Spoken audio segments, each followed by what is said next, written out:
So just let me know if you can see me and hear me okay. Remember, if you are in the Facebook group, make sure that you put your first name when you put something in the comments so I know who you are, okay? That way I can respond to as many people as I possibly can. So again, just making sure you can see me, you can hear me, and then we're going to get started. We're going to be talking more about blues, of course, for the next few sessions here. We've had so many questions that we decided we would expand this and just keep going because it's a lot of fun for me too. So today we're going to be talking about is phrasing. All right. So as people filter in here, we're going to be talking about phrasing. Hey, Omar. Hey, Michael. Thank you. Sounds good. The video looks good. Thank you so much, Michael. I appreciate that. Yeah. So we're going to talk about phrasing, trying to put everything that we've been talking about kind of together. Hey, Leah. Let's see here. Byram Rollins. Perfect is here. And Roy is here. Christopher's here. Thank you so much. Awesome. George is here. From Oxnard, California. Awesome. Let's see here. John Waghorn. Perfect. Thank you, everybody. Thank you for being here. Jay from Texas is here. This is great. Okay. Thank you for putting your names in there so that way I can see who you are and we can correspond that way. Rabbit is here. Haven't seen that guitar before. This is a Floyd Rose custom guitar. So Floyd sells guitars as well, and this is one from Floyd. I played it back at NAMM last year. I did some stuff at his booth at NAMM, if you know what NAMM is, and Floyd and I hooked up. Great guy. Amazing guitar neck. This guitar has such an incredible guitar neck on it. It's a lot of fun to play. Hey, Marty. Marty's here. Martin is here. So what we're doing today is we're celebrating, of course, creative guitar or creative blues soloing. It's a course that I have that has just come out. So if you're interested in checking that out, there's going to be a link in the chat somewhere for you to see creative blues soloing. Please do me a favor, check it out, see if it's something for you. At the very least, do me a favor and subscribe to the Steve Stine YouTube channel, the Guitar Zoom YouTube channel. As always, share a video if you find something you like. It always helps us out enormously. Ron is here. Colin is here. Bob Anderson from North Carolina is here. Gary in Southern California. All right. So looks like we have quite a few people already. So let's go ahead and get started. So what I want to talk about today is phrasing. And there's a couple different ways we're going to approach this. So before we start actually jamming and kind of taking everything that we've done in the previous sessions and kind of bringing them together. Hello, Dan. Hello, John. Hello, Mike. Thank you. John says, love your guitar. That's awesome. Charlie is here. Okay. So let's go ahead and get started. When I was a kid and I was first learning how to play, the way I learned how to play for the most part, I had a few lessons. It didn't go very well.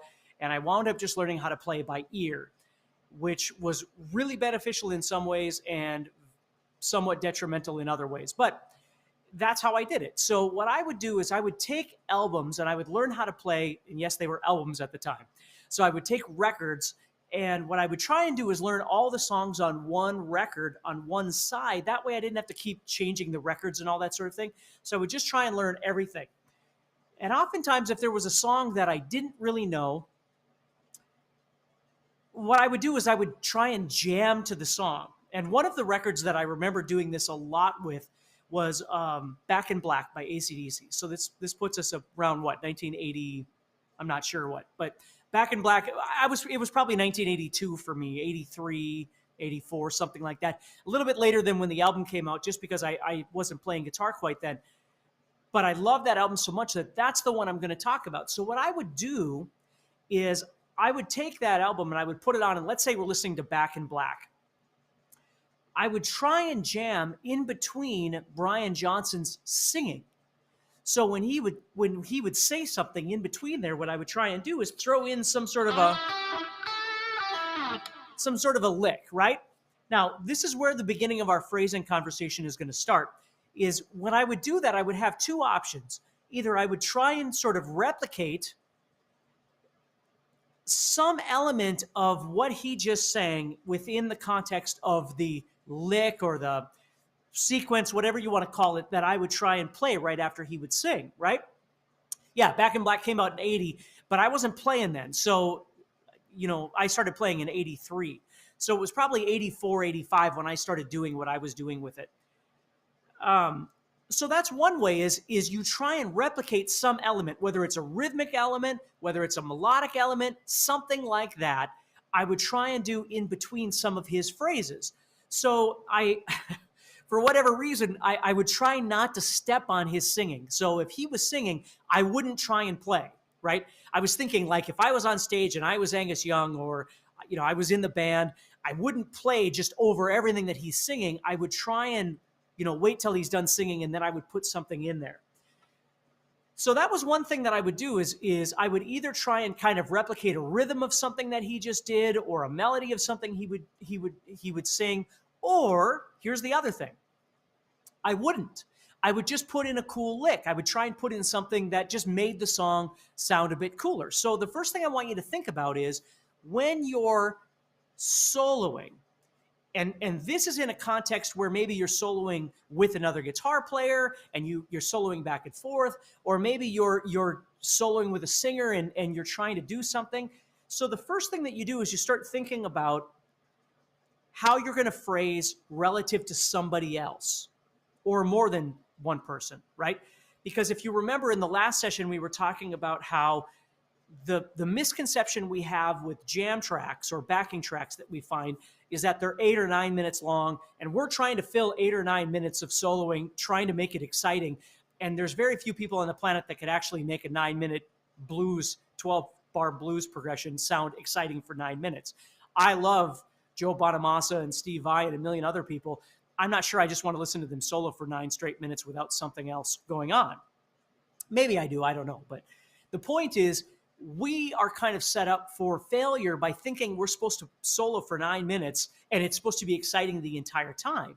Oftentimes what we're doing in the real world is we're playing a solo within the context of a song that's maybe 10 or 20 or even 30 seconds long. We're not soloing for 5 minutes every single time we play a song on stage, right? We're playing a song with a band and a singer, and we have our place to do our solo. So we're going to listen to a few songs today, a few jam tracks, and we're going to think about some stuff today while we do that. But the headspace that you put yourself in is a little bit different than just jamming for 5 straight minutes or 6 straight minutes and expecting it all to be great. So if you try and do what I'm talking about, where you find a song that you like, and maybe you're doing one of my favorite songs, which I always play the riff to, is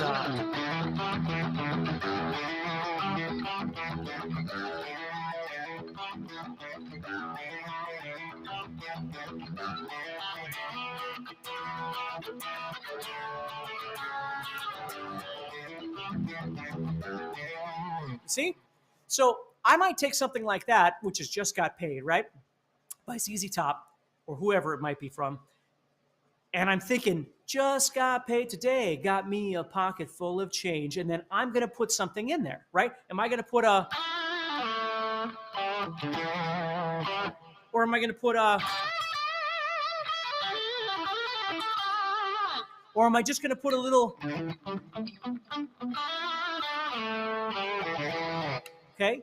Quentin says it sounds like I'm underwater. Is anybody else getting that problem with the audio? Because I've got all the settings the same way I've had them the entire time. But let me know if you're finding any issues with the audio. Okay. And then just put it up in the chat. Yeah. Okay. So hopefully just let me know. I'm going to keep talking and I'll kind of... Your guitar doesn't sound good. But it sounded on the guitar for a minute. Audio is fine. Okay. Okay. Guitar is a little muted. Okay. Okay. Well, we'll do the best we can. Okay. Okay. All right. Perfect. We'll just keep going. Thank you, everybody. We'll just keep going and do the best we can. So if you think about that song, Just Got Paid, and he says, just got paid today, got me a pocket full of change. And then right there, you've got a little space where you can jam something. Right? So maybe you're going to put in something that you really like, or you're going to think of something that kind of fits the vocal line or something like that. So that's the first thing I want you to think about with phrasing. Because if let's say you're soloing with 2 different people, like you're in a band and there's another guitar player and you're going to solo with that guitar player. So here comes the part where you two are going to go back and forth. Okay? So what we want here is, if you think about this thing that's happening between these two guitar players, you can think about it as a battle, but I've never really tried to think about it as that. I always think about it as, let's try and do something where we elevate the energy and then maybe de-escalate that energy, right? I've always thought of a solo, especially a longer solo, as being kind of an ebb and flow. It gets more intense and then it comes down a little bit. Then it gets more intense and then it comes down a little bit. Okay? So that's the way I think about phrasing in general. But if I was playing with another guitar player, that's something that we would be doing. Maybe the other guitar player does something. I'm in E minor right now just because Just Got Paid was in there. So if I'm in E minor, so the other guitar player does just something like that. Okay, so the first thing I think about is the register in which they're playing. Because if I come up here and I start doing, I'm way different than what they're doing. Because that other guitar player might be just trying to build something small like that in this lower register. So when I come in, I might try and maybe a little bit higher, but then drop down in there. And then that person comes back with a, and then I do,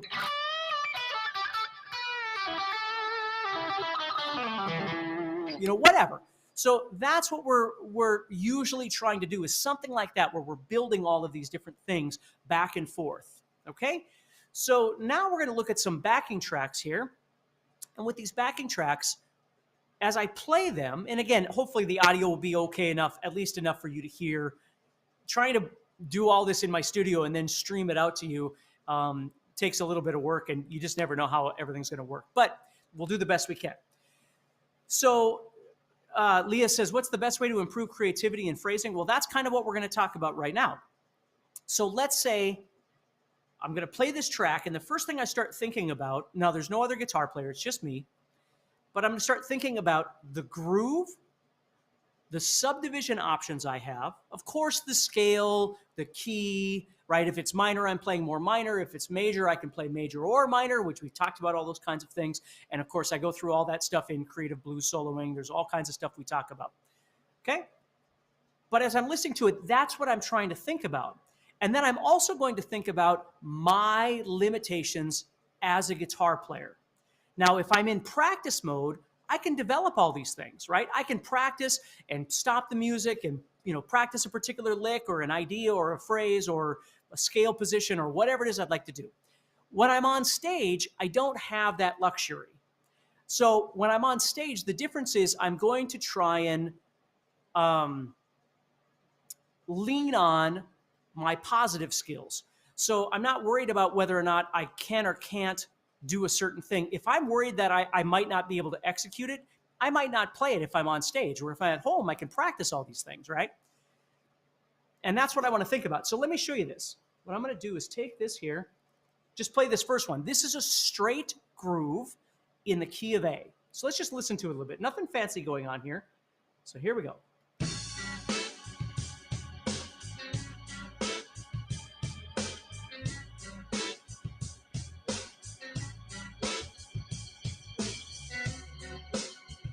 Now, hopefully you can hear that okay. Let me know if you can hear that okay.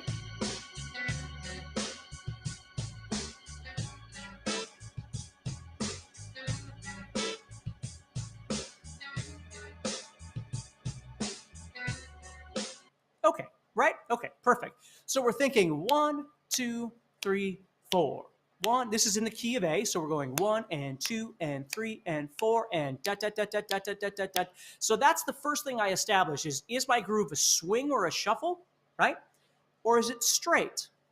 So I identify right away that this, of course, is straight. So bum, bum, bum, bum, bum, bum, bum, bum, dot, dot, dot, dot, dot, dot, dot, dot, dot, dot, dot, dot, dot, dot, dot. Yeah, Mr. Smith says could be slightly louder, and I'm always going to opt for a little less loud just so things don't distort. So you can always turn them up if you need to, but I'm always trying to make sure everything's low enough to where I'm not distorting on anything, okay? So that's the first thing I think about is at this tempo, I've got bum, bum, bum, bum, bum, bum, da, da, da, da, da, da, da, da. Those are my options. So then I've got to think about my ability in the key of A of going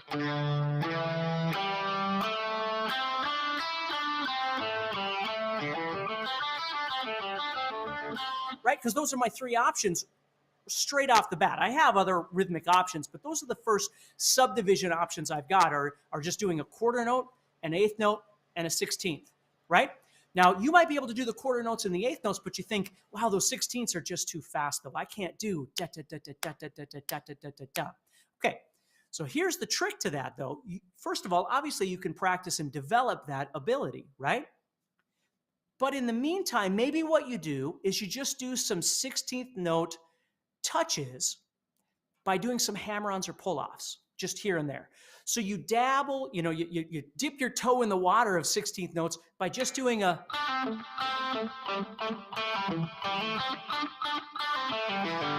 things like that, where you can just move into the 16th note world. Maybe you're not picking everything. Maybe you're not doing that, right? But you can take your eighth notes, and when you want your 16ths,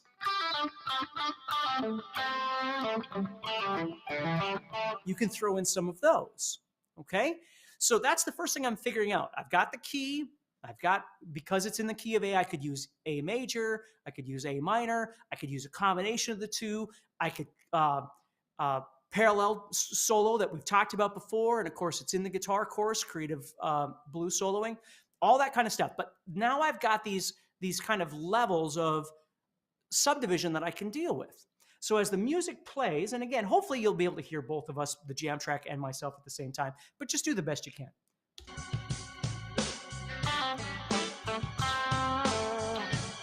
So I've got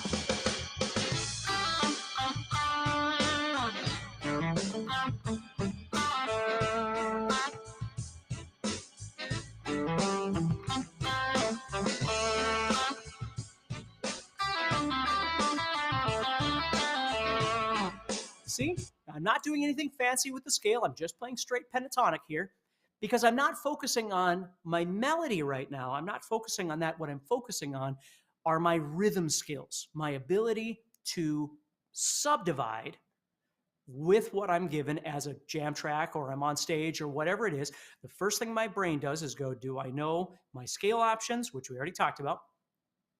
And do I know my rhythmic options? So now I've got some rhythmic options, okay? So as I'm doing this now, the next thing I start thinking about is trying to chop what I'm doing into sentences, which is really for me what phrasing is, okay? Phrasing is all about when you're reading a really good book, okay, or you're listening to a really great speaker, motivational speaker, or whatever it might be, okay? The trick is to speak dynamically, which we've talked about, right? Loud or soft or with energy or subtle, different kinds of things like that. And the other thing is that when you speak, you try and make sure that your sentences are different sizes, right? So sometimes you have long sentences, sometimes you have very short sentences. Sometimes you end those sentences with a period, which means you stop. And on guitar, what that means is that's a stop, okay? A comma would be this, okay? I'm still playing. My fingers aren't moving, but the note is still existing. The listener is still hearing the sound. That's a big difference between stopping and pausing, you see? So we want to think about that when we phrase. If we're just playing the entire time, even if we're just pausing, the listener never gets a chance for space, right? So we want to be able to stop sometimes when we're playing too. So I'm going to start this track over again. Okay, there we go. And I'm just going to kind of move around thinking about sentences, dynamics, okay, and stopping versus pausing, period versus comma, right?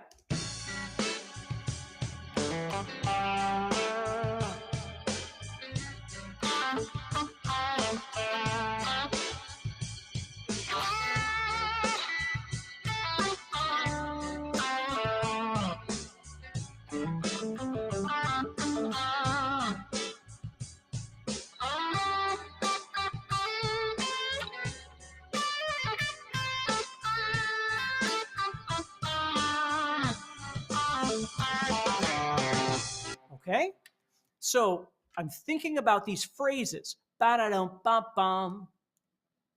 boom, bum, ba, da, bum, right? And as I do that, I'm aware that I don't want everything to go dun, dun, da, da, dun, dun, dun, da, da, dun, right? Dun, dun, dun. I don't want it to be the same all the time.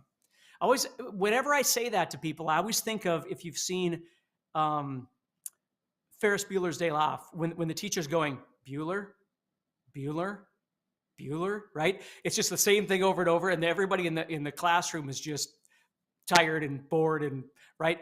That's what we want to try and avoid, is that sort of thing. So as we play, we can build energy with the notes that we play and different kinds of things like that. But we can also build energy by thinking about our phrasing and what I'm going to call a tree that grows, right? We think about whole notes and half notes and quarter notes and eighth notes and 16th notes and this sort of thing. And then oftentimes our argument or our discussion goes into this argument of slow versus fast and shred versus not shred. And there's a million more notes in one note. And I don't get involved in any of those things. All I want you to do is enjoy your playing. I don't have an agenda. I love to play fast and I love to play slow. And I love to play blues and I love to play rock and I love to play acoustic and love to play metal. It just depends on the mood I'm in, okay? But I try and respond appropriately to the style of music that I'm playing or the song that I'm playing to try and make it fit so it sounds authentic as best I can, okay? I'm a rock player that loves to play blues and loves to play metal, but I grew up playing rock and roll. I'm right in the Led Zeppelin, AC/DC, Ozzy, all of that stuff is where I grew up. And that's what I learned how to play with, are all of those players. And then I, shifted out into different places and learned all kinds of different things. And so for me, it isn't really about a genre as it is just the enjoyment of playing the guitar itself and trying to learn to respond, which is what phrasing is, learning to respond to the music that you're hearing, not just playing by route because you learned this lick or you learned this pattern or you learned this scale position or whatever. Those are all important. And again, if you haven't watched my other live sessions, you totally should. Because remember, I talked about these different buckets of practice, right? Well, now we're over here in this creative bucket versus the fundamental rudimentary bucket or the theory bucket. We're over here in the creative bucket trying to respond to the music, okay? In whatever way it works for you, whatever scale you want, whatever speed you want.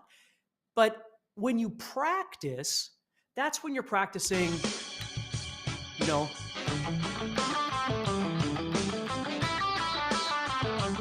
whatever, or you're working on a lick. You're going,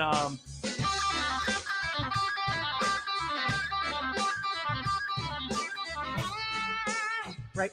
Whatever it might be. That's what you're practicing. If you practice that enough and develop it, it's no longer practice. It's part of your being. That's the trick, is you got to take things out of these buckets, right? The fundamental bucket or rudimentary bucket, the theory bucket, and the creative bucket. And at some point, they just become part of the way that you play. They're just part of when you grab a guitar and you hear music and you know what I'm talking about because you do it right now. Maybe you don't do it a lot. Maybe you do it a ton. But you know what I'm talking about. When you grab the guitar, there's certain things that just come out. The problem is when we hit a wall and we go, I don't know what to do, or I don't know how to approach this, or that's what this whole discussion, all of these discussions we've been having are all about. Or how do you approach it now when the music begins? What are you thinking about? Okay. So again, because I don't want to take up your entire day here, we're going to go on to another one. So now we're going to move on to the next one. This one is a Texas shuffle in E. And again, it looks like the audio is pretty much the same volume, but let's just listen to it. Okay. So this is a Texas shuffle in E. So we start the music. Very Stevie Ray Vaughan, right?